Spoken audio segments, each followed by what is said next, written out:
like to call to order the special meeting of the Clearwater City Council.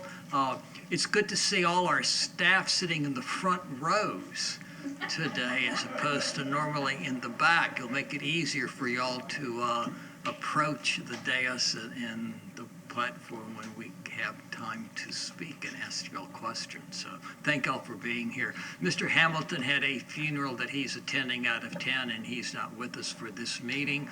We extend our sympathies to he and his family on behalf of the council and the city. First order of business would be to ask if anybody from the public wishes to speak to an item that is not on the agenda of today's meeting, which basically is dealing with the budget. If you do come forward, we ask that you have a card filled out and give to the clerk with and give us your name, and you'll have 3 minutes to speak. Okay, my name's Lisa Lanza, and I have 2 items and 2 parts. So one is about... But you only get 1 chance to speak. You I don't have get 3 minutes. Though. Yes, ma'am. Thank 3 you. minutes. Okay, You don't need 2 cards. Just I can't... Anyway, okay, I understand. It's an agenda item. Okay, fine. Citizen... Let's see. This is about the citizen comment card. Actually, that's what I'm commenting on. And I really like this card. I think it's a great idea, and I know it was something that you adopted so that you could manage the meetings better, and so that people would not have to give their address publicly. And then there were some issues that were brought up at the last meeting. So one thing I don't understand is why you do require our address on this card, because at the state level and at the county level, I do not believe they do. You know, I was one of the persons who proposed this card, but I didn't propose it necessarily with the address. And I have spoken at state legislature and at the county, and I don't think they require an address. Now, I got a response from the city saying, we want the address in case we want to get in touch with you, but I think that should be the citizens' option if we want to give our address or not on the card. Okay, so that's one topic, and then the other topic is about the stormwater fee, and routinely you mentioned that, it's just about stormwater in general. Routinely you mentioned that, you know, how great Clearwater was for taking the lead on stormwater fee and all that, but I just want to, from historical perspective, I quickly wrote some notes. I just wanted to remind the City Council and the public that due to citizen activism in the late 1980s and early 1990s, the stormwater fee was adopted. The League of Women Voters of North Pinellas County Natural Resources Committee, which was composed of 30-year-olds, including me, and under the guidance of Ms. Jane Hammer, who was a member of the board of the Natural Resource Defense Fund, conducted a 2-year study on mostly Clearwater stormwater issues, in particular the Stevenson Creek watershed and the Cape High Tree watershed. And there were many meetings and even publicized public forums, meeting on television, with citizens, and the citizens were actually pitted against city engineers and city council at the time. Eventually, after a couple of years, all the citizen activism resulted in a stormwater advisory board, and eventually stormwater fee. So thanks to the citizen, I do want to encourage 30-year-olds to get involved, because I talk to so many and they say, oh, we can't make a difference and nobody listens.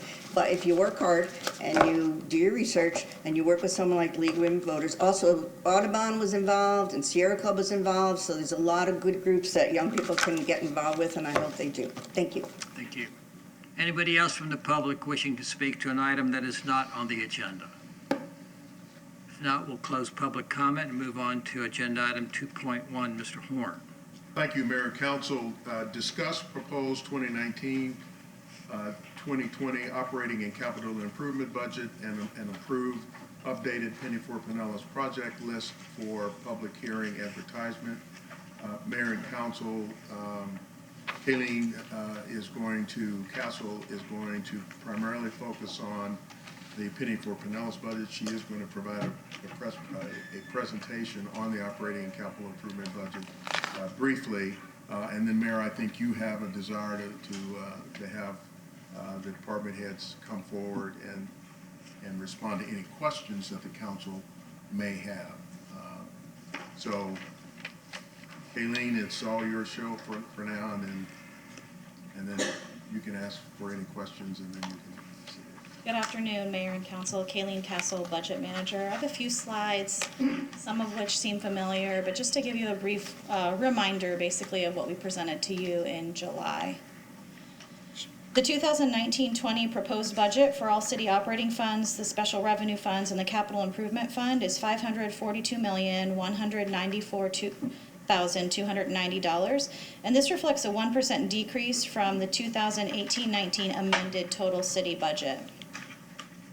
This slide shows a breakdown of that total by fund type and the percentage change in comparison to the current year amended budget. The total general fund budget for fiscal year 20 is $151,993,200, which is a 1% increase. The total of utility funds reflect a 1% increase from the fiscal year 19 amended budget. The enterprise funds total is budgeted at 5% increase over prior year amended. Ms. Castle, can I interrupt you here a second? Why don't we do the penny for Pinellas? Because I'm looking on the agenda, we have 2.1 and 3.1 on the preliminary operating and capital improvement budget. So there's no point in having you make this presentation twice. So can we just go to the penny Okay. for Pinellas? Because that's going to need our approval, whereas the budget is just going to be a discussion. Sure, Is that okay? that's fine with Council, is me. that okay with y'all? Just taking it out of order? Yeah. Okay, I'm fine. Okay. So this afternoon, we'd like to go through the changes that have been made to Penny for Pinellas, the Penny for Pinellas project list that are included in the proposed budget. City ordinance requires us to hold a public hearing prior to adoption of the capital improvement budget to discuss the use of Penny for Pinellas tax, and at any time there is a proposed change to the Penny project list of $500,000 or more. This hearing is scheduled for September 5th, but we're seeking your approval of these proposed changes to proceed with the advertising requirements for that meeting. To remind you, Penny for Pinellas is the voter-approved additional 1-cent sales surtax, which is restricted to fund long-term capital infrastructure projects as well as public safety vehicles. This list represents all projects approved in the Penny for Pinellas program. Fiscal year 20 includes the final year of funding for the Penny 3 projects and marks the start of funding for the 4th cycle of Penny for Pinellas, which was approved by voters in 2017. Changes to the approved Penny project list proposed in the fiscal year 20 capital budget reflect a net increase of $1 million. The following projects reflect changes in funding amounts and/or a change in the timeline. Excuse me, can you put the, Oh, do you have that? I same think slide? I do, yes. Okay. Let's see. And Jill, how do I make it full screen? Here.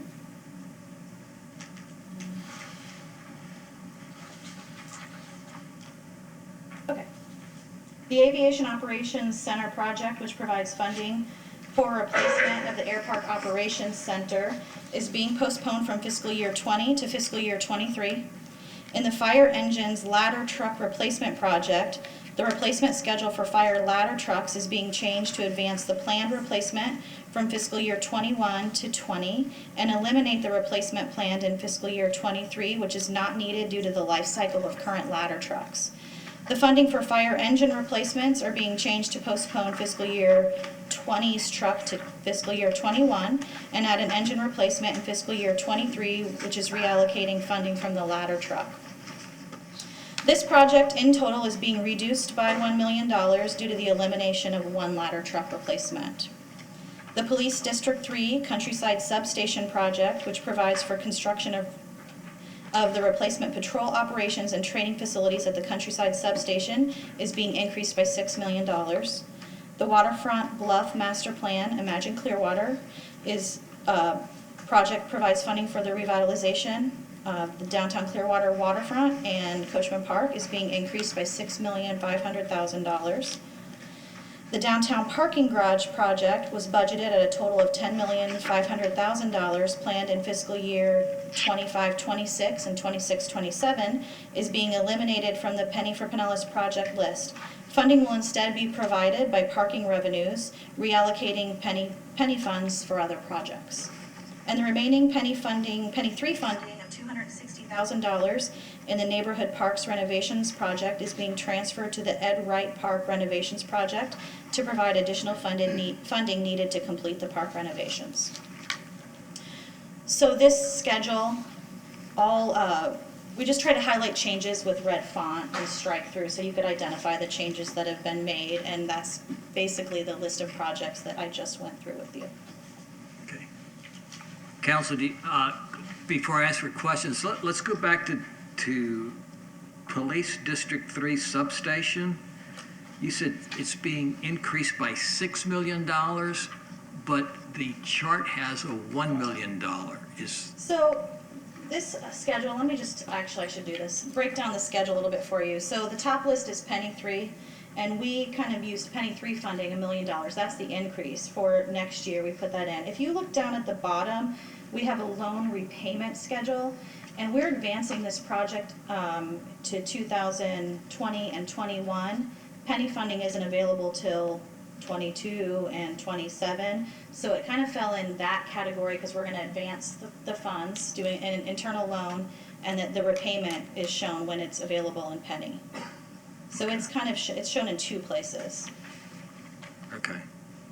And there's a couple other, you'll see Waterfront Bluff Master Plan has the same situation, so it's listed at the bottom. So maybe the chief can answer this question better than you. Why are we increasing the budget for a substation by $6 million?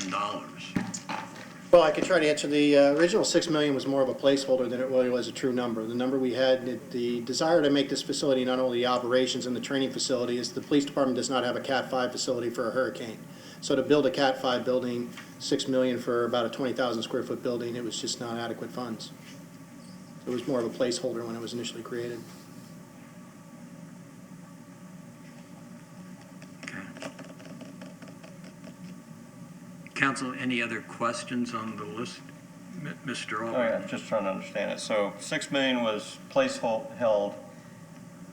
It went up by, the proposed change is 5 million? Well, I think she has $1 million out of Penny 3 and then $5 million out of Penny 4. Okay, So all right, total that's is right. an increase of That's six. where the other, so, Yes. but we're not going to need it till 2021, 22? Well, No. So this schedule is a little separate from the capital funding plan. So in the capital plan, it's proposed $1 million next year for them to start the design work. And then the remaining 11 million is in the following year, in fiscal year 21. This schedule shows when penny funding is available for repayment of a loan. Repayment, okay, gotcha.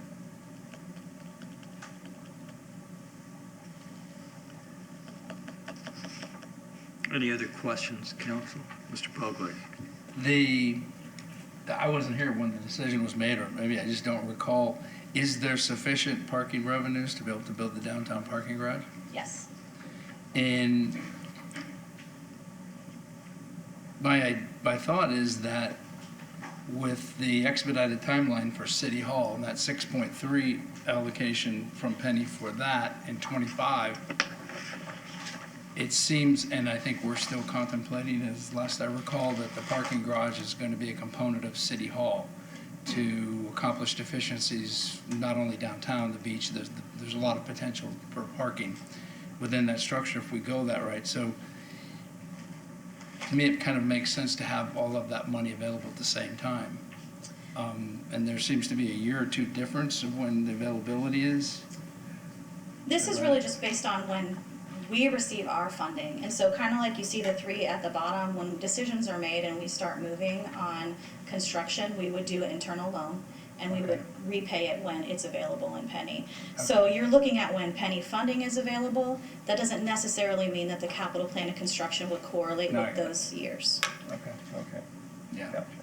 And at the time that those decisions were made, we would bring this schedule forward to you because it would be a change of more than $500,000, and we would have to have a public hearing and move it at that time. You have a lot of flexibility in changing penny, but it will require a public hearing. But what we try to do is that once you all have made some firm decisions that we know is going to impact the penny plan, then we get it right back in front of you so you can approve it and we know where we're going. Okay. And the Public Works Complex, that is the solid waste thing that we're doing? That's the... This is where the public utilities complex is now. Okay. A major renovation of that facility and the buildings that are there. Do you remember where we do our tree giveaway? Yeah, It's over that there. complex. So that's all over there. It's that complex. Was that money decided on as a penny funding before December of 14? Because I don't recall any of those conversations. I mean, it does, I've been there recently, and it's, yeah, it's, how bad is that? How does penny money get decided? Is that a staff thing generally, and then we have meetings with council members to say, okay, this is. The way it gets decided is that we put together the plan and we bring it in front of you and then you approve it. Okay, so this is, That's how it gets decided. You know, Okay. generally, I mean, if there's some aspects of it that we know you have a particular interest in, then we'll highlight that. okay, You know, and then you may want to go in a different direction. But no, we don't go through every item with you in terms of how it ends up in the proposed plan, but then you can amend the proposed plan. The original was 2016, that's the original penny list. okay, yeah, And the penny plan is another example of where we try to make sure that our capital needs are being covered. Because the only advocate for these kinds of infrastructures is really us, you know, and you as a council. So, and some of these facilities have reached a point that they're gonna have to be replaced or renovated or whatever. So that's why you see it, you know, laid out that way. Council, let me also remind you, we have not made a decision on the new City Hall site or parking garage, so please, you know, don't imply that we've made a decision to co-locate, you know, a parking garage with the City Hall, because that has not been discussed by the council yet. It may be an opinion one or two of us may share, but it isn't a decision that we've reached as a corporate body. Any other questions regarding the proposed changes to the penny list? Chief, I'm sorry, Mr. I just Maxwell? have one quick caveat on the parking garage question that Councilmember Bowley's asked about the funding. That is for the funding of around 500 space garage. So if it was a larger garage, the funding would not be enough. But that's estimated on a 500 spot garage. Just wanted to clarify that. yeah. It's good. Based on $25, 25,000. $22,000. 22.5? 21.5, somewhere in there. I don't remember the exact number though. Any other questions, council? Chief, I'm still needing to be a little bit more confident of a $6 million building for a substation. You're needing to be more confident for the purpose or the cost? Or which one are you Well, trying to asking? justify the cost. Well, I think the justification for the cost is that, you know, the building we have is built in 1983. It's becoming functionally obsolete. The training facility is using mobile trailers. If you've been out there, the life expectancy of portable trailers is such that they are nearing the end of their life as well. We remediated the range with the concept of putting this facility there to redo the facility. The cost is expensive because of the Cat 5 necessity.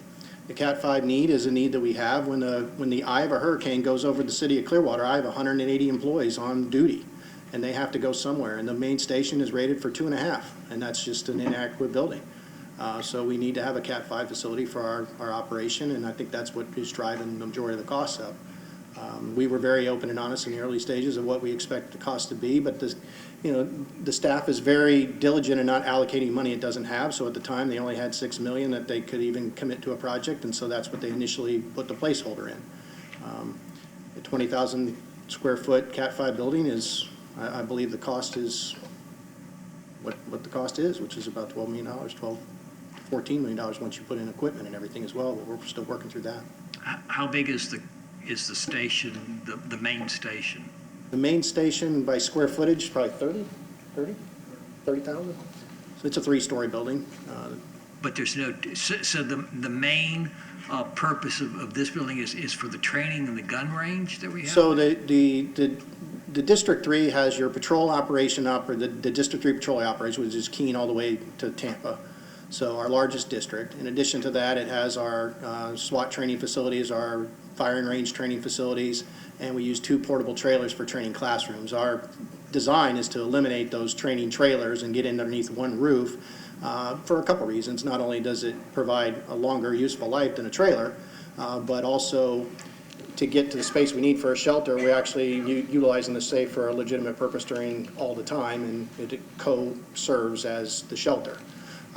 There's the need to have a training classroom that fits our needs, and it's, I don't know what more I can offer you, sir, if that's not enough. We did have that information, Chief. We just had a request for $6 million. And I think it was incumbent upon us to get a little bit better clarification Absolutely. as to what the $6 million was going for. So I appreciate, Yes, because we're going to have to, somebody's going to question us, I would imagine. So Understand. it's better to have the information out now. Okay? Thank you, sir. Any other questions, council? Anybody from the public wishing to speak to the Penny for Pinellas? If not, a motion? Move approval of the Penny from Pinellas, forget what the number is. 2.2? Well, it would be the approval of updated the Penny for Pinellas project list. So moved. Okay? Second. Motion's been made and seconded to approve the updated Penny for Pinellas project list. Any comments, council? I was just going to reiterate, if I may, I can see the importance, having lived here 23 years now, and the hurricanes that have gone through, that the city does need a facility that will survive a Category 5 hurricane. I think it's an important investment. Motion has been made and seconded to approve the updated Penny for Pinellas project list. All in favor say aye. Aye. Opposed, no. Motion carries unanimously. Now, Ms. Castle, we'll let you talk to us about the budget for 2019-2020. Okay, I'm just gonna pick back up. Yes, at ma'am, that's this fine. slide. All right. So this slide shows the breakdown of the total city budget by fund type and the percentage change in comparison to the amended current year budget. The total general fund budget is, for fiscal year 20, is $151,993,200, which is a 1% increase. The total of utility funds reflect a 1% increase from the current year amended budget. Enterprise funds total is budgeted at a 5% increase from the current year. And the budget for both internal service funds and special revenue funds reflect a decrease of less than 1% from the current year amended budget. And the capital improvement fund reflects an 8% decrease from the fiscal year 19 amended budget. This chart represents the change in property values over the last 12 years. Our 2019 certified values received from Pinellas County Property Appraiser reflect an increase of approximately 6.8%, from $11.2 billion in 2018 to $11.9 billion. And as of last year, the total property values in Clearwater have fully recovered from the recessionary years, and we are now experiencing new growth. The proposed millage rate of 5.9550 mils was recommended by the city manager and approved in July as the tentative millage rate for the fiscal year 2019-20 budget. This is the same rate as was levied in the current year. Due to the value growth, this proposed rate is 6.01% greater than the rolled back rate, or what we typically refer to as the revenue neutral rate. The rollback rate is the millage rate that will provide the city with the same property tax revenue as was received in the prior year. The Save Our Homes cap for this year is 1.9%. With this cap, the assessed values of homesteaded properties cannot increase above 1.9%. This is an example of city taxes on homesteaded property in Clearwater, and as a reminder, the taxable value is the value after all exemptions. On a home with a 2018 taxable value of $100,000, the growth for tax purposes would be an increase of $1,900 for a new taxable value of $101,900. In this example, the city taxes would increase by $11.31. Trim notices were scheduled to be mailed to residents on August 19th, which show an estimate of total property taxes for the year based upon all agencies' proposed millage rates. This slide represents the breakdown of that total tax bill. Approximately 32% of your total tax bill is for the Pinellas County School Board, 30% is in support of Pinellas County government operations, and the city's portion is 29% of this total. and 9% support all other taxing agencies. Our first public hearing is planned as part of the council meeting on Thursday, September 5th, and the second hearing to adopt the budget will be Thursday, September 19th, both beginning at 6 p.m. I'd be happy to answer any questions you have. Questions for staff on Agenda 3.1?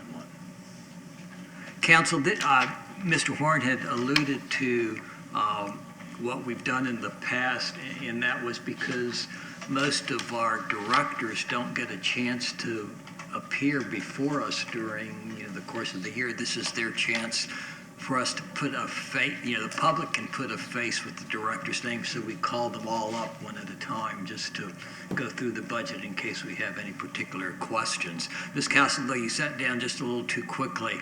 I want to thank you for the one slide that shows the percentage rates that everybody pays.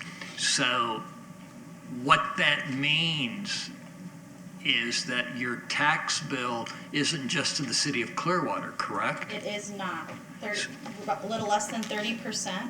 So if your tax bill, and to make this easy for all of us, $3,000, the city of Clearwater gets how much of that $3,000? $1,000. $1,000. And what do we do with that $1,000? So that revenue source supports our general fund. So our general fund operation is public safety primarily. That's about 52% of the general fund budget.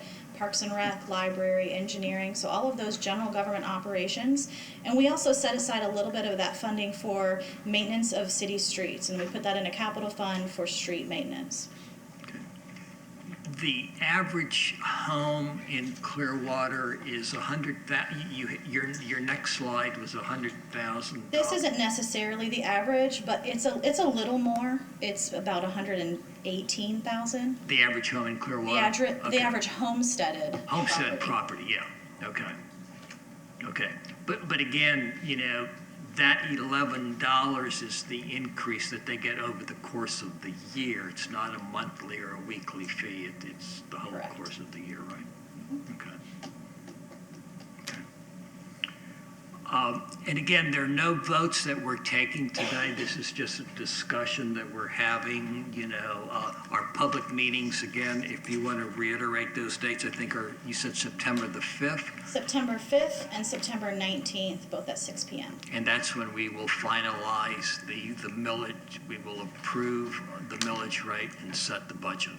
Correct. And those are the regularly scheduled meetings in September. Okay. So with that, let's have some fun. Have everybody come on. Well, yeah, what the heck. So who handles the city council budget? Any questions on our city council budget, which is basically flat? It's a 2% increase. Any questions on that? On the city manager's budget? Mr. Horn, we have some additional staff members in the city manager's office now, or are we staying constant, I guess, at the 7.5? No, we picked up we decided to put the sustainability coordinator and the cultural affairs coordinator because of how we perceive their function across the staff. We decided to put those FTEs inside of the city manager's office. And then we added one additional administrative staff member, to help manage the administrative responsibilities that we have across the staff. So we ended up with 3 people that would have been in the organization other places, but we've moved them into our office because of their functionality. Okay. And 2 of those positions, if I remember correctly, were positions that the public asked us to at least consider, the sustainability office and also to bring back a cultural affair. Yeah, we had some specific interest in the sustainability area, and that had been kind of expressed over time. We had already decided, as far back as Greenprint, that we would do that, but we didn't want to do it then just for the sake of doing it. Again, we were still recovering from the recession, and we had decided that we wanted the work to compel the need for an FTE to be filled. And so that was the basis behind the sustainability coordinator. In the case of cultural affairs, we had reduced that activity, and just over 5 years discovered that, you know, we had just suffered from not having someone who really could make sure we were connected to the cultural affairs network that existed in the county and in our city. And so we then decided to make allowance for that. But instead of putting that FTE in Parks and Rec, we put it under the manager's office. And that's where Chris Hubbard, you know, we were able to get him back. Mr. Albert, And so was sustainability coordinator come from solid waste? Was that a transfer? Well, she or- worked in solid waste. We created the FTE. I don't know whether we actually took it from solid waste or not. It was not from solid waste. Yeah, yeah. It was either from finance or Parks and Rec. I'm not sure which one that was. I have to check on it, but it was one was related to Pier 60, the other was. Yes, Pier 60, I thought that was discussed before, so. But part of what's happening here is we're still about 180, 160 positions below what we had in 2008. But the idea is to repurpose positions to meet what is a new requirement, and as opposed to just adding additional FTEs. We need that kind of flexibility going forward because things do change, and so that was kind of how we sourced how to fill the position. Okay, yeah. thank you. And thanks for bringing up that point, because we do have fewer employees working for the city now than we did 10 years ago. That is correct. Yeah. And I'm reminded of that every day. Yeah. And we thank our employees Yeah. because they're all working a little extra hard because of that. But that was something that we've had to face, you know, together. Yes. Yeah, okay. Mayor, if I could just add one Ma'am. point of clarification before we go through. When you're looking at the budget for 2019, the current year, this is amended. And so when you were pointing out the change in FTEs in the city manager's office, that's happened in the current year. So that's why it shows no change. So just know that first quarter, second quarter amendments are included in these numbers. It might help some of them as well Okay. as we go forward with this. And some people are probably wondering how we have half of an employee. It's not that we have half of an employee, he's shared. That Correct. employee Some of shared their with new positions are shared with CRA. different departments and whatever. So it's not that we have half of y'all are, they work half as hard as anybody else, right? Ms. Aiken, do we have any questions of the city attorney's office? No, okay. City audit.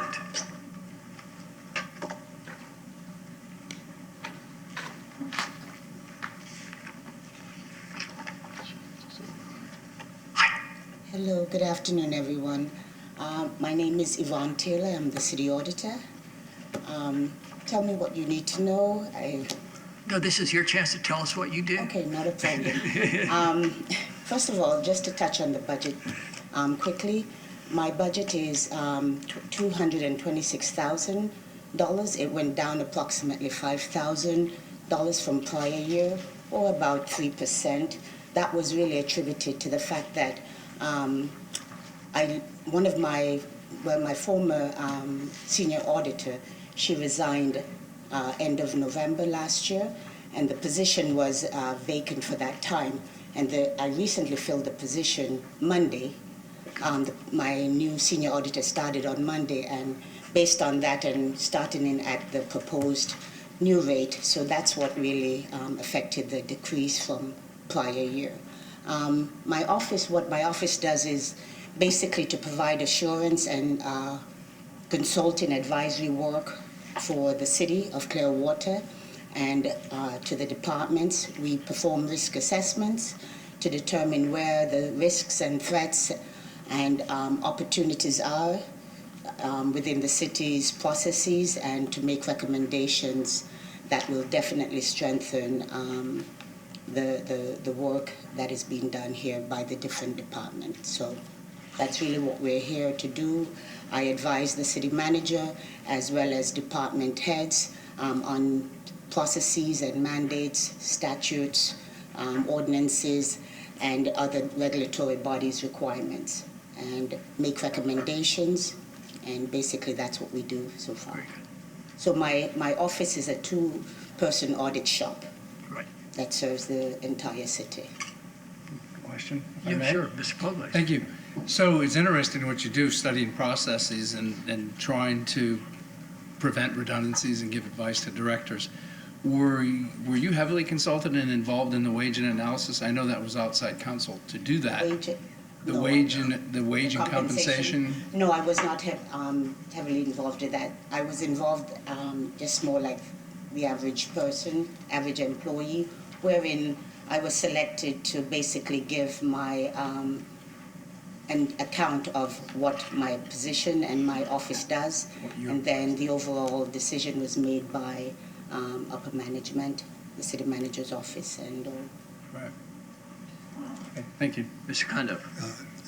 I served on the audit committee with you this year, and really was amazed at the high level of professionalism and the questions that were asked. And you actually answered the question that I was going to ask, and that is, do you have adequate staff? And because I knew at that time you did not have. You can't ask that question. That's not a question you need to ask. Don't ever ask that question again, okay? I'm just kidding. Especially today, right? Especially today. I'll ask that for each of the departments, maybe not today. okay, well, in all honesty, my new senior auditor, it's really bringing my office back to where it was in terms of FTEs. I am confident that he possesses the knowledge and talent that I need to at least function better, more effectively. I will say that no, I do not have adequate staff to cover the entire city of Clearwater. I will not tell you I do have that. I know I need more, but based on budget constraints, it is what it is, and we make do with the resources we have until I can convince my boss. And we don't want to get you in trouble, so we will. Well, I'll use you as my back right now. I'll defer to you. So that's where we are right now. Any other questions? So basically what you're trying to do is check the books and the numbers to make sure that our taxpayer dollars are being spent properly. That is part of what I do. It's not it's not just limited to financials, to say the books and the numbers. The books and numbers definitely have to be a part of it. And I'm just going to throw in a silly phrase that my grandmother always said, you can't separate milk from coffee once they're combined. So I definitely have to look at those things. But I'm also looking at processes and operations and how they are being handled or managed by the different departments, whether it be through an audit or consultation, advisory services. So it's the big picture. It's not just To the try to do numbers. things better. Exactly, more efficiently, and to ensure that the taxpayers' dollars are being used efficiently and effectively, and management is providing or has provided the appropriate oversight on what it is that they're authorized to do. Good. Thank you very much. You're welcome. Any other questions? We're finished. Okay, thanks. Our CRA department, any questions from CRA? Ms. Thompson? Good afternoon, Amanda Thompson, your CRA director, and I am fortunate that I do get to be in front of you on a Right. regular basis. If there was a citizen or resident who was looking at this budget, they might be confused when they see the CRA, because it's just one big pie chart, and that represents our intergovernmental agreement between the CRA and the city, which the personnel costs, of course, are coming through the city. So if you're more interested in the details of our budget, that will be happening in September at the CRA meeting. And then I just wanted to hand you guys out, unrelated to budget, this is a map of the opportunity zone. I had a request for this let's stay on the budget. Right, so, Okay. Go ahead. and that's it, not to talk about it, just Yeah. to fulfill that request. No, I'm throwing a curveball at the manager, and I don't want him to yell at me, you know, what are you doing? Okay, so let's just stay on the budget. So what you're saying is that the CRA budget is just for personnel. You get your funds through the separate CRA district. Correct, we receive the tax increment in our geographic area, and that money is restricted to be spent in that geographic area, and that budget is adopted by the CRA trustees when you wear that hat. Okay? Any other questions? Housing and economic development, or economic development and housing? That's on the day. Denise Anderson, Director. Economic Development and Housing Department is comprised of 11 full-time employees. We're responsible for the economic development, community development, and affordable housing programs and services. Those services and programs are comprised of business retention, expansion, and attraction, small business development and entrepreneurship, a variety of affordable housing programs to preserve and construct single-family and multifamily units, our citywide homeless initiative, facade improvements of commercial properties, funding support for public services and facilities, and importantly, for most of the funds for affordable housing and community development are provided by federal and state entitlement grants. Happy to take any questions. Okay. Council questions? Your budget is going down this year? Yes. Okay. Probably one of the programs that we don't really talk about a lot is the Clearwater Business Spark program. Can you just give us a snippet? Sure. The Clearwater Business Spark program is a network of support services from various organizations and agencies. Our main library system is a key component of that and one of the founders of the Clearwater Business Spark network. It is managed out of our department. Audra Aha is a program coordinator for that. But additional agencies include Small Business Development Center at Pinellas County Economic Development, St. Petersburg College Workforce Institute, our Regional Chamber of Commerce, and the SCORE Network, formerly known as Service Corps of Retired Executives. The Ring is not officially a partner, but certainly engaged in many of the activities that we're now delivering through that organization and within that space. And then I'm certain I'm forgetting others, but it's a robust network, and we manage numerous referrals throughout the year. Council, I was at the Florida League of Cities meeting last week, and one of the committees dealt with economic development and housing. And they spent 45 minutes talking about whether it's workforce housing or affordable housing, and which term you should use, and what cities can do to help improve the housing stock in their communities. I know we have a very close relationship with Habitat for Humanity, and we've been doing a lot with them. Can you amplify a little bit more on some housing programs that we've initiated here in the city of Clearwater? Sure. We could be here all day, though, so No, I'll try you're to not make it gonna short. yeah. So as you know, we do affordable housing programs, which, as I mentioned, are preserve and construct single-family and multifamily units. That's through leveraged dollars. So we acquire, or in some cases, we're able to donate land to developers of single-family and multifamily projects. But most often, it's used to leverage funds through private investment or through the low-income housing tax credit program that developers are able to take advantage of, which is a federal tax program enacted during the Reagan administration. So these funds really are meant to leverage programs that construct single-family units like Habitat for Humanity, multifamily rental properties like we've become accustomed to with Southport Financial's Garden Trail and soon-to-be Woodlawn Trail units. We have the Senior Affordable Housing Project that's set to open on Martin Luther King Jr. Avenue here shortly, end of August, into September, I believe now. So these programs really are targeted to specific populations and income levels, and depending upon the funding source that we're leveraging, those income levels are established and then held through land use restriction agreements and others that are capped at, in some cases, 120% of area median income based on family size. And those unfortunately are rare. Our state program SHIP is the only program currently that allows funding for that income level. And as you know, through the Sadowski Act, we've lost funds year over year, typically through that fund, so we're pretty limited there. Most of the projects we do are at the 80% and below of area median income, which is generally referred to as the low mod income level.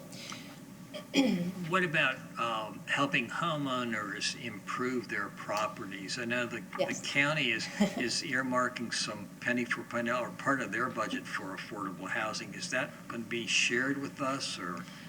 Thank you for the reminder. So a big part of our direct homeowner engagement is through down payment assistance and rehabilitation loans. Those loans are sometimes deferred for the life of the loan, sometimes repaid, depending upon the income evaluation that we do. At no time do we put loans out that put a homeowner in a position of exceeding 30% of their income for housing costs. So that's part of the evaluation when it comes to determining repayment of loans. That said, we have a $20 million loan portfolio that we manage. We're effectively a pretty good sized local bank for the programs that we handle. In terms of the county's funding, as you know, we have Penny for Pinellas 4. We're currently in rulemaking for that, and there's a set aside for affordable housing that is limited to acquisition of property only per the statute. Guidelines will be going to Board of County Commissioners in November, and as of yet, we're currently working off of drafts, so that you'll be briefed on that in future months. But in terms of what the county's doing, their programs are very similar to ours. In fact, we sometimes compete for the same home buyers in terms of where they wish to locate their home. Okay, thank you.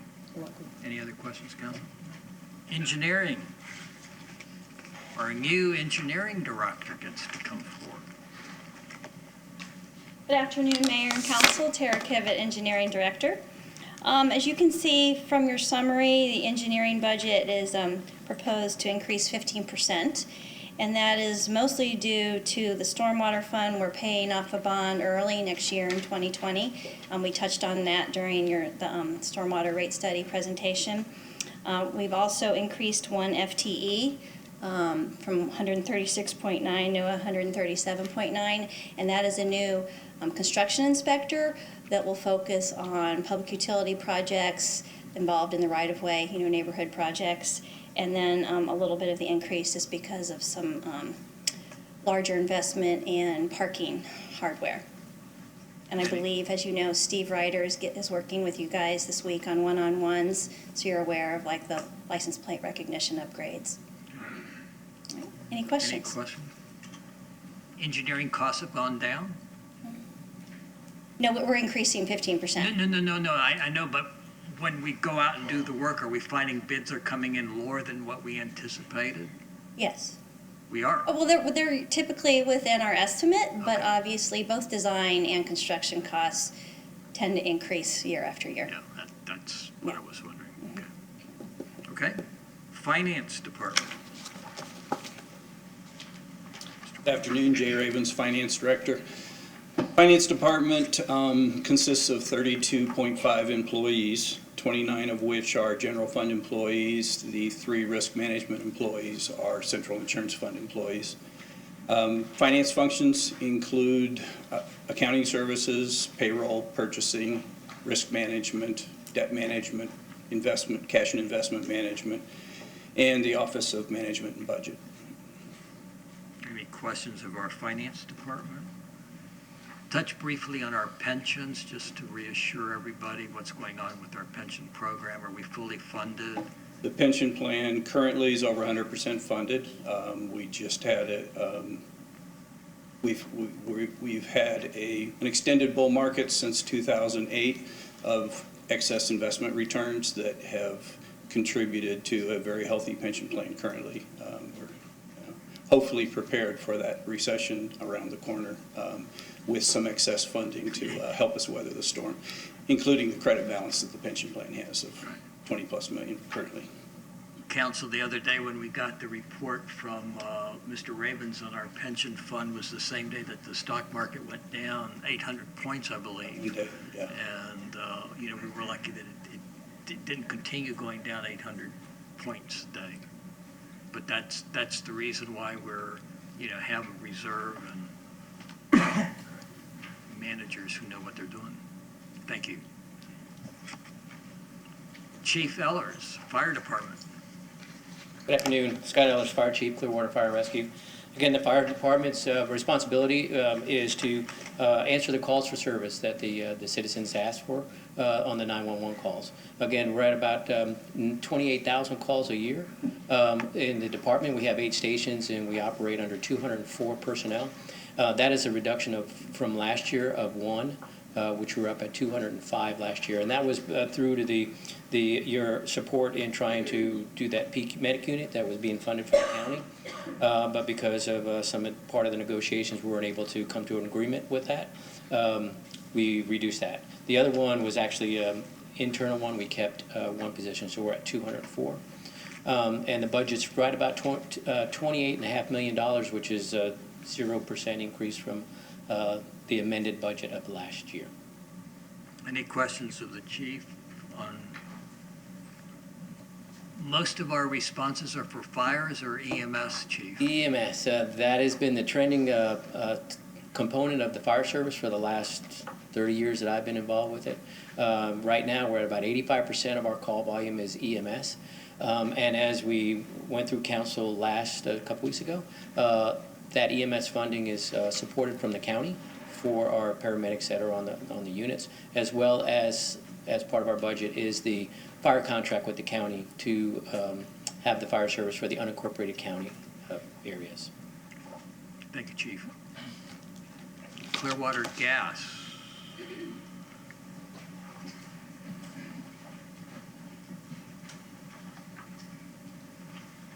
My name is Chuck Warrington. I'm the Managing Director of the Clearwater Gas System. We serve 20 cities and 3 counties in this area with about 26,000 customers. We're adding about 2,000 customers a year to the system. We generate about $10 million of return to the city with all the different ways we return funds to the city. We operate several independent businesses. We've got about $1.5 million a year in appliance sales, about $2.5 million in installation business, and about $500,000 in service and repair business. And I would tell you that we are the sustainability program for the city. We're the green energy source in the area, and we do a lot to clean up the environment and between our gas station and just the use of natural gas as opposed to electricity, which is much dirtier to produce. Any questions of Clearwater Gas? In the budget, how much you're an enterprise fund? Mm-hmm. Okay, so explain. So all of your We have a separate set of books. We're part of the overall budget of the overall city, but we have a segment of gas fund, and we support ourselves. We raise we make money for the city through transfer payments. We also generate about $7 million a year through depreciation and earnings that allows us to sustain and build more of our system and expand into Pasco County and other areas.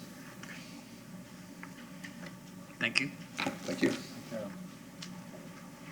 Human Resources. Hey, y'all have gotten that. I'm going through the book in alphabetical order. Very good. Good afternoon, Jennifer Poyer, Human Resources Director for City of Clearwater.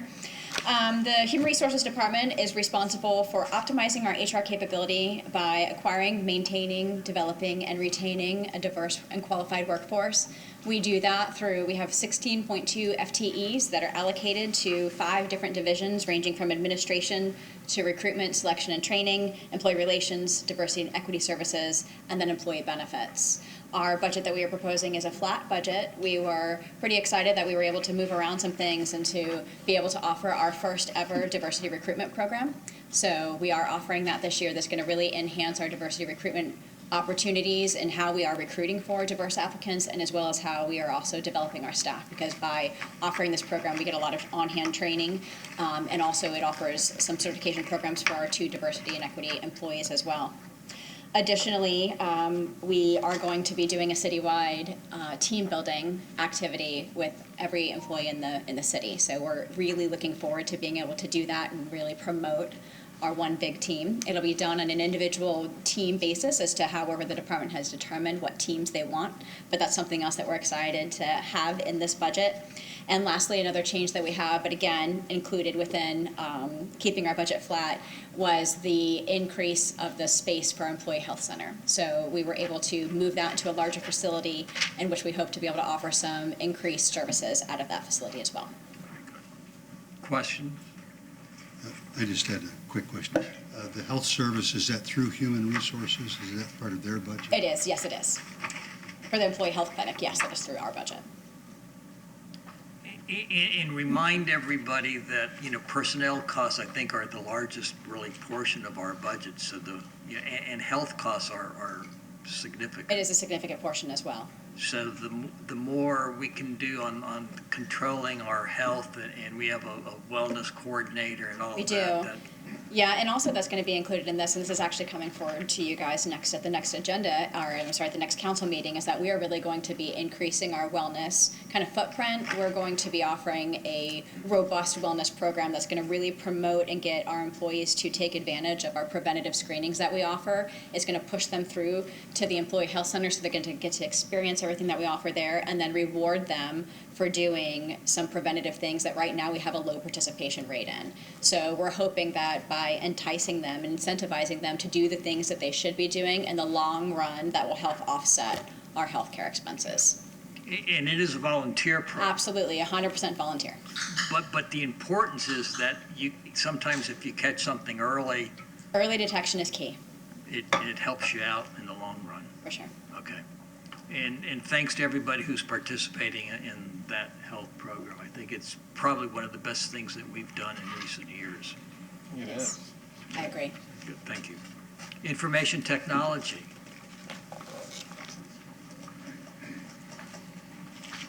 How are you, Mayor, Councilmember? Dan Mayer, IT Director.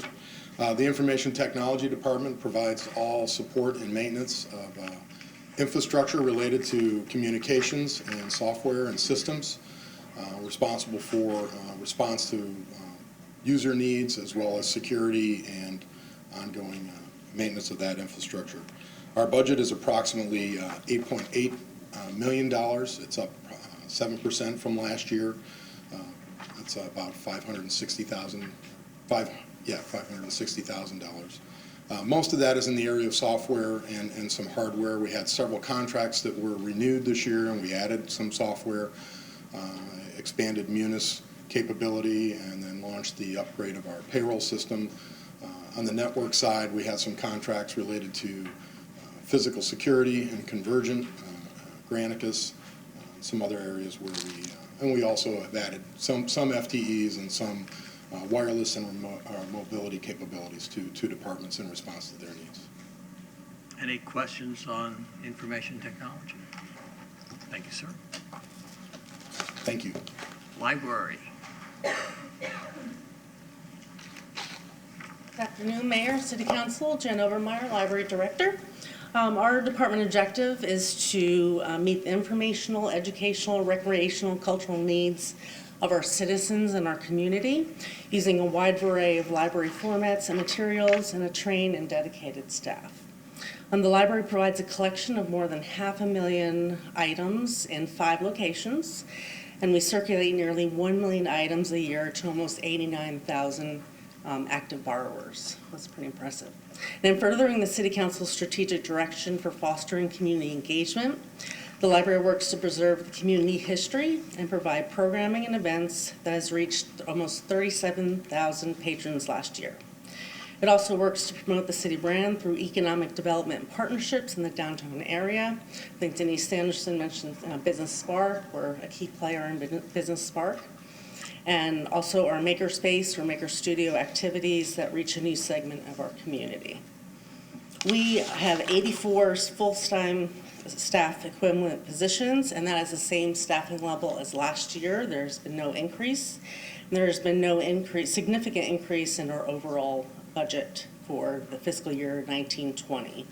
And lastly, our capital items include approximately $700,000 to fund the purchase of books and materials. That's the same amount as the current budget year, fiscal year 18-19. happy to answer any questions. Any questions on the library? Talk to us a little bit about the East Library and how that joint venture with St. Petersburg College is working out. It is, we just celebrated our first year anniversary in April, and it has been going so smoothly. We've been working so closely with the college in partnering with programs and services. So it's really been, the synergy between the two partners has been just wonderful. So couldn't be happier. Good. And I hope they'd say the same. And the only other project that we have coming up this year is, as you know, is part of the Imagine Clearwater, the main library enhancement project. So that's the only thing that we have in regard to a capital improvement for 2020. How, since you brought that up, how has library usage changed over the years? Oh, over the years? Well, okay, over the last 10 years. Very much so. Technology has really changed the way we provide services. 10 years ago, we were circulating mostly physical items. Now it's a mix between physical items and digital, like electronic items. So there's really a hybrid, and I foresee, if I had a crystal ball, I foresee the digital remote services increasing. Even more. Mr. Albritton. And I never knew that you also, the library has tools for like rent too? We do. We call it our thingamabrary collection. So we we circulate non-traditional library items. So tools, board games. We just added wireless hotspots that you can check out for 28 days and bring home or on vacation, and you have free wireless access. So it's a whole variety of items that are just non-traditional items other than books and whatnot, magazines. And we keep enhancing that collection. Yeah. So, like I said, the latest was the hotspot. No more cubicles for me to go study in, right? Thank you. Thank you. Marine and aviation.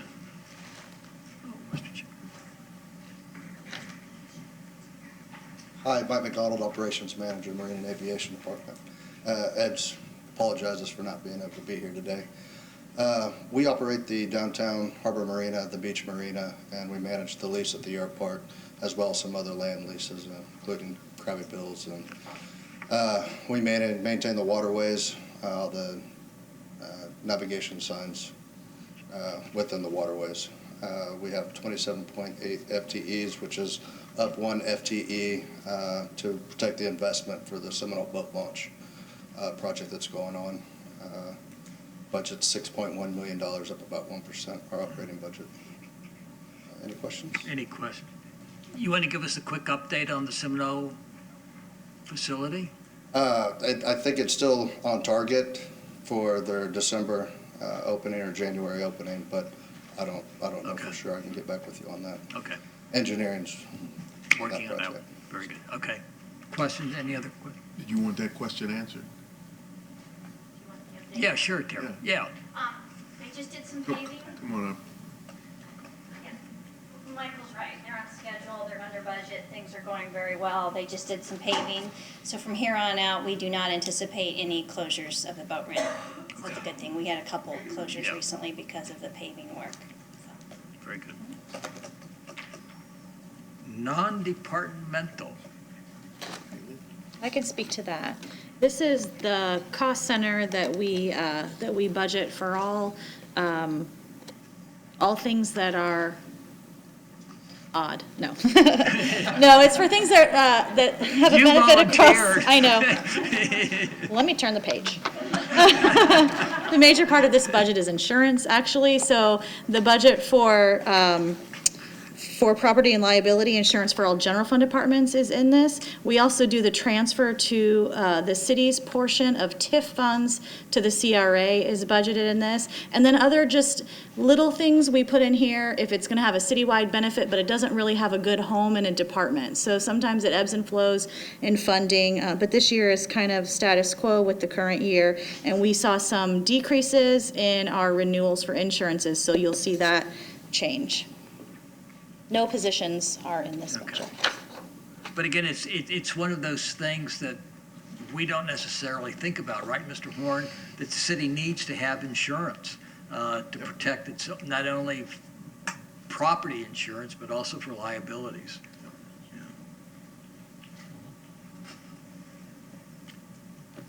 Office of Records and Legislation. There are no, in terms of the proposed budget, there's a 3% increase, and that's due to the upcoming election in March.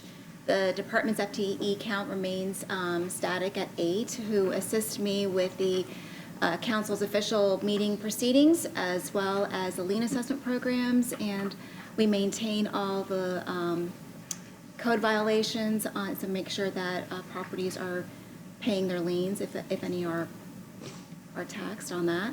And also as well as the official records custodian. So we make sure that all the official documents of the city are archived properly and work with other departments to make sure that their records are also maintained properly. Council, when we were at the League of Cities meeting, there was a lot of discussion about some lawsuits that people were filing who don't live in the city on accessibility. And do you want to address that, or should we have Ms. Costelli address that? I believe, Kayleen, I think it's Equity Services that has a proposed budget, but Joelle can discuss it into detail.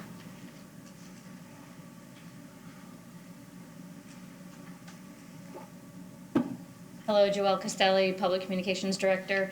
In conjunction with IT and Equity Services, Public Communications has been assisting to upgrade the information that's on the website. So the information has to be available to be read for a reader system. So someone who is visually impaired, when they go on the website, they use a software that reads the website to them. So there are PDFs that have not been able to be read, and the city is going through and upgrading the website to remove PDFs, put information in a more readable format, and overall we're approximately 90% there.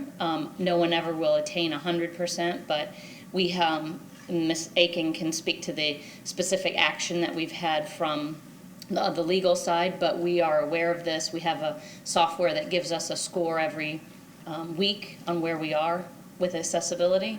And so we've been working for the last 6 months to get the website updated. And you said we were at almost 90%? Correct. Council, the meeting that I was at, most of the cities weren't even at 50%. So again, this goes to the professionalism of our staff and how hard they're working on that. But that was a big concern, on some of the other communities. And you can go back. They were saying that some people have been asking for records that go back from the 1960s, just as a nuisance suit. And if it wasn't in position where it could be readable, on the computer, they were upset. And I think what they were suggesting was that if we have on our webpage site or official And we do. We have on the Equity Services site, there is a statement online, and even I believe on our page as well, that does provide notice that if there is a document that it's not available through your reader, we will make sure that it's translated for you at no cost. Good. Very good. Thank you. Any other questions of Ms. Cole? Parks and Recreation. Good afternoon, Kevin Dunbar, Director of Parks and Recreation. Parks and Recreation budget is divided basically into two areas. That's the maintenance side of the park side as well as recreation. We're approximately 258 FTEs. That really translates into about 400 different individuals because we employ variables, seasonals, as well as part-time people. as well as our full-time staff. 109 properties in the city are zoned open space recreation and are park properties, but we do most of the landscape maintenance in the city, and that's over 900 properties that we do either with our staff or through contracts. We operate 6 recreation centers, and we also maintain about 70 different contracts of different facilities that we contract out, and we do the contract management for that. A couple things just from this past summer, over 700 children participated in our summer camp programs, and on a monthly basis, we teach over 600 young children how to swim at a reduced rate to make sure that no child in Northern County is going to potentially drown, because we make sure that they know how to swim. And then obviously we take care of everything on Clearwater Beach. We remove the trash, we rake the sand, as well as we guard the beach 365 days out of the year. Questions for Mr. Dunbar? Mr. Dunbar, one question that we get all the time has to do with the fees that people have to pay. Why do we charge people who don't live in the city more than people who live in the city? The big thing comes up in our youth leagues, the co-sponsor programs, which are about 50% resident, 50% non-resident. And basically our facilities are paid for by the general fund or the taxpayers of the city of Clearwater. Not paid for by non-residents or anything like that. So we assess a rec card fee, which equates basically to what the average taxpayer would pay in property taxes, so that there's some kind of a fair offset for those services.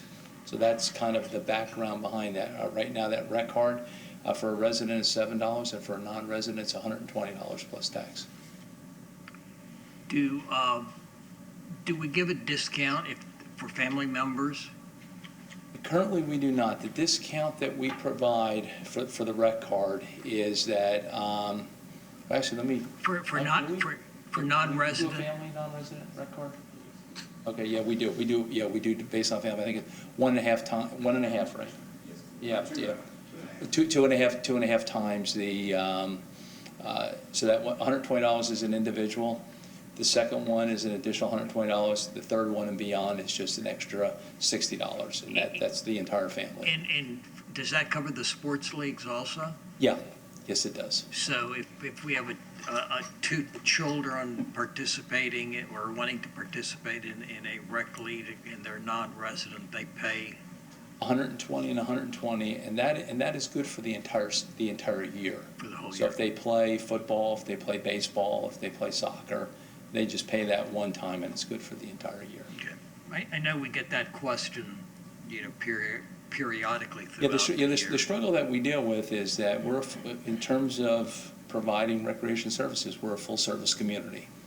Most communities in the area are not, and Pinellas County is not even in the recreation business. So the individual that live in those areas, they're looking for certain services. They then migrate to the nearest community. Obviously, we've invested very well in our facilities and offer some of the better facilities in the entire region. So by its nature, they come here. Thank you. Thank you. Planning, are you planning director? Good afternoon, Gina Clayton, Planning and Development Department. Our department has 3 main cost centers, but we have a total of 5 divisions with 58 staff members. Our department is responsible for developing all the long-range planning projects, the comprehensive plan, which guides all city policy and financial decisions. Within that division, we also are doing transportation planning and working with our neighborhoods. In planning, we also do development review. We're responsible for all the site plan review and zoning reviews throughout the city. Another work group is construction services, which includes the Development Service Center, which is responsible for permit intake and customer service. That work group also includes construction services with building inspections and building plan review, and that's where you see the big increase of 7% in our budget, which is to cover the supplement of private providers to help us meet our inspection needs. And then our other work group is code compliance, and they're responsible for making sure that all the plans that you have adopted and the zoning regulations you have put in place are complied with. Any questions on code compliance or planning? When somebody puts out a sign on a weekend that is an illegal sign and they know it's illegal, and somebody calls us to say, how come we allowed it? How do we address, issues like that? Well, I think it depends on where it's placed. If it's placed in our public right-of-way, we can take the sign, which we do. I'm sure you've gotten complaints of us taking real estate signs, garage signs over the course. And if someone places an illegal sign and we witness it and it's on private property, then we would either talk to the store manager or property owner, and if we didn't get results, then we'd move forward with enforcement. And for people who don't understand what the public right-of-way is, it's not just the median, in a highway, it's also... Right, it's the entire roadway and the sidewalk area, and a lot of times there'll be a strip of landscaping or grass. Usually it's about in line where you might see the power poles. Okay. Thank you.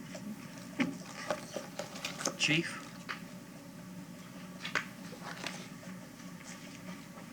Dan Slaughter, Chief of Police for the Police Department. The Police Department has a budget that is proposed to be $44.8 million. It is reflecting a 3% increase from the previous budget year.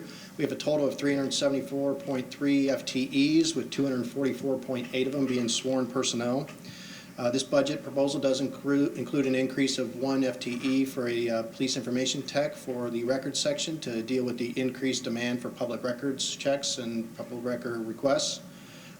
It also, the 3% increase is mostly personnel costs related to the recent collective bargaining agreement that was agreed to. Additionally, in our contractual services, it includes $562,000 for the Pinellas County Sheriff's Department. Since we are the primary law enforcement agency in the city of Clearwater, we do contract for some ancillary services from them. There's $150,000 for digital evidence in the video system to deal with the proliferation of digital evidence that now exists with pretty much every criminal case that we touch at this point. $200,000 is also for new tasers. It'll be time to cycle through to replace that product in the next budget year, and we will be implementing a new design that they have. And it also includes $220,000 for TriTech maintenance, which is our computer-aided dispatch system. We're broken up into 3 major divisions: the Patrol Division, which has about 211.8 FTEs, and then the Criminal Investigations Division, which has 63 FTEs, and the Support Services Division that has 90 FTEs, which includes our communication centers, which is just over 60. The Police Department responds to about 185,000 calls a year, and all from deals from everything from very significant emergencies all the way to minor quality of life issues, and we are very happy that the majority of the work we tend to do tends to be in the minor crime and the minor quality of life issues. And one of the other changes in the coming budget year will be reallocating some personnel, new FTEs, to create a real-time crime center to try to become more efficient and deal with the development of downtown Imagine Clearwater and the increased robustness that continues to exist on Clearwater Beach and around all the other city parks. I'll be more than happy to try to answer any questions. You forgot the police volunteers. Police volunteers are a very vital portion of our operation. They are very inexpensive and not really too significantly reflected in the budget, but their service is invaluable, sir. Council, I don't know about y'all, but it was recommended to me or suggested that we need to do a better job of stopping people from littering on our streets and our beaches, and that we ought to hire additional police officers to respond to that type of a problem. Chief, how much does it cost roughly for each police officer that we have? Well, to upfit, train, and hire just a new police officer at the entry-level salary is going to be close to $85,000 to $95,000. That's just to equip them, probably not even including the car expense that would come along with it. So it's a very expensive venture. I do believe that we all would be offended by seeing somebody litter in our bright and beautiful city. And I think that anybody that was to throw garbage down in the presence or the near presence of a police officer would see significant repercussions and likely receive some type of intervention, whether it be a warning, diversion, or a citation. I've heard other proposals to include people undercover for that kind of operation. There, unfortunately, are higher priorities that would be more appropriate, and it would be difficult to tell other victims of other circumstances that we are diverting resources for something like that. And it doesn't minimize the impact that that may have on a neighborhood or a person. It's just priorities. Thank you, Chief. Public Communications gets to come back. Public Communications, Joelle Castelli. We are 11.8 FTEs. About 1.4 million is our budget. We are in charge of communicating whatever the departments need out to the residents and to the local media. And we use the website, social media, publications, mailings, utility bill stuffer. We're also in charge of the television station that runs these meetings, as well as the courier for internal distribution of mail and interoffice memos through the city. Any questions of public communication? One. Mr. Provost. Occasionally I still get asked why we don't do the television station the way it used to be, and that was a substantial savings, not only in FTEs, but can you Yes. give a little more information on that? And during the recession, there was a few different proposals that were on the books for reducing costs, and it cost about the same to run the North Greenwood Library as it cost to create original programming on the station. And the way that people watch television changes, so people don't go to 638 anymore in general and watch it and look for original programming and shows that are being produced. So we had said we would stop doing original programming, save that money, and people go on demand mostly now and watch our meetings during the, like on Granicus or on previous broadcasts through YouTube and Facebook. Thanks. So we didn't have a good TV rating?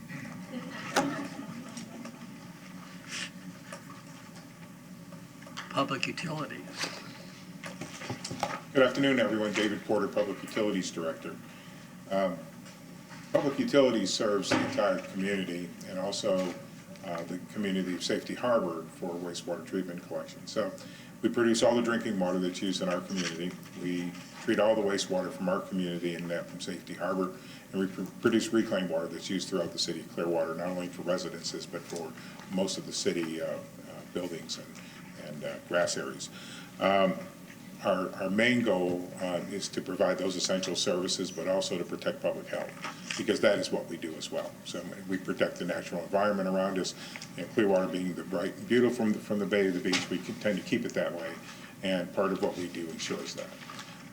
We do that with 10 different divisions, everything from administration to wastewater collection, infrastructure, maintenance, wastewater, environmental technologies, laboratory, industrial pretreatment, water distribution, water supply, reclaimed water, and also we maintain the facility that houses public utilities, traffic engineering, stormwater, and some of the streets and sidewalks. We operate with 196 FTEs, and our budget is approximately $101 million this year, and our income exceeds that. We have a very large budget for renewal, replacement, and capital because our facilities are some of the largest and most important in the city. So with that, I'd like to take any questions that you have. Any questions, Council? You threw out the number, Mr. Porter, of $100 million, but our total budget is, what, 150 that we're looking at. So explain why you get 100 million. And because of the extent of the work that we do. We have to purchase. No, that's not the answer. The answer is that you're an enterprise fund. That's correct. You don't use the general tax dollars to operate. Oh, okay, I'm sorry. I misunderstood your question. That is correct. We do not receive any tax dollars. Right. We are an enterprise fund. We're self-sufficient. We operate like a business. And the reason that our expenses are at grade is because of the scope of the work we do. We operate 3 large wastewater treatment facilities. We operate 3 large water treatment facilities, 3 booster pumping stations for reclaimed water, and myriad other facilities throughout the city to accomplish the work that we do. And we have 196 employees. Okay. Any other questions, Cal? Solid waste.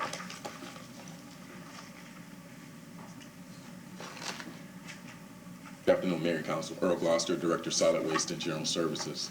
On the solid waste side of our house, we have approximately 133 FTEs. We take care of all of the collection, transfer, and disposal of the garbage and recycling for the 116,000 residents here in the city of Clearwater and the millions of visitors that come to join us here every year. On the general services side of the house, we have building maintenance, fleet, and radio communication. Building maintenance takes care of all city facilities. Fleet maintenance takes care of all vehicles and equipment owned and operated by the city. And the radio communication staff handles the radio system for the city. Questions? Any questions on solid waste and recycling that deals with the budget? Very good. Thank you. Thank you. Utility customer service. Good afternoon, Councilmember, Mayor. Ms.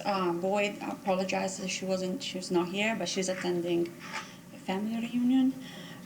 Utility customer service is providing a centralized customer service function for all the customer of the 7 utilities of the city of Clearwater. We serve gas, water, sewer, solid waste, recycling, and stormwater. We offer reclaimed water also.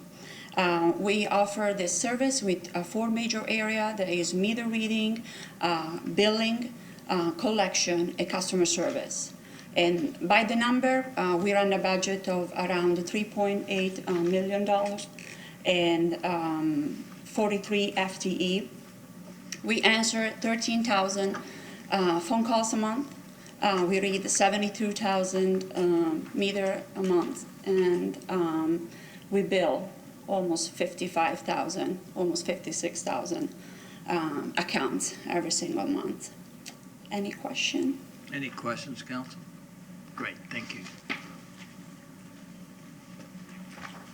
So I think that concludes all of our departments. And y'all are probably wondering why we did this, but I think it's important for us to understand everything that the city does. And it's, we expect the lights to go on. We expect the police to answer our calls. We expect our water to run. We expect fire to provide EMS service. When we want to go to the library, we want the library to be open. We want parks and recreation. And all this has to take place, and all of this costs money. And so my last question to the city manager on this is, if we were to go to the rollback rate, and it would save everybody $100 on the average. Well, it would be $11. I'm sorry, $11, right. $11. We would have to make some cuts. Yes. We would have to make substantial We have to make cuts. some adjustments to stay within the spending authority we have. Yeah. And so, again, to our residents and to ourselves, we're taxpayers also, and we're impacted by this. But we feel, I'd like to think that we feel that we provide a level of service, a professional level of service that our employees do, whether it's sunny outside and 100 degrees, or whether it's raining. They're out there every day working for our residents.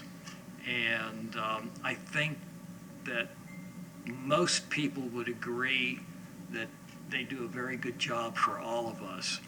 And we will have these further discussions, on the budget and approve it, on September the 5th at 6 o'clock. And then the final vote on the budget will be September the 19th at 6 o'clock. So again, on behalf of all of us here on the council, thank you to our directors, thank you to our employees, and thank you to our residents, because we are all working together to keep Clearwater bright and beautiful, or as we used to say, sparkling. Mayor, we have 4.1. Yeah, we have one more thing to go on, and this is agenda item 4.1 to accommodate, well, go ahead and introduce it. Move the October 17, 2019 council meeting to Wednesday, October 16, 2019 at 6 p.m. Council members, this is just a request by staff to make sure that we move it so that due to the jazz holiday. So because if we hold it on Thursday, jazz holiday begins, and the noise level will be to a point, since we're so close to Coachman Park over here at the main library, that we will not be able to conduct business. And so staff is asking if we move it. We will still maintain the work session since we have a scheduled CRA and pension trustees meeting that day. So really it's just to move from Thursday to Wednesday. Any questions on that, council? Anybody from the public wishing to speak to agenda item 4.1? Motion? Motion to approve agenda item 4.1. Second. Motion's been made and seconded. Any comments, council? All in favor say aye. Aye. Opposed, no. Motion carries unanimously. Mr. Horn, do you have any other business for us? No, Mayor. Ms. Aiken, do you have any other business for us? Okay. Council members, any comments? No, thank you. Okay. Mr. Albrecht? Yeah, I'd just like to say the same thing you did. Thank you so much, all the directors, department directors, and city staff. We really depend on you, and you really come through. Thank you very much. I wanted to make just a comment, too. Sure. Since I think the city, and you mentioned this before about the county-city joint use thing, doesn't look like it's going to be moving forward.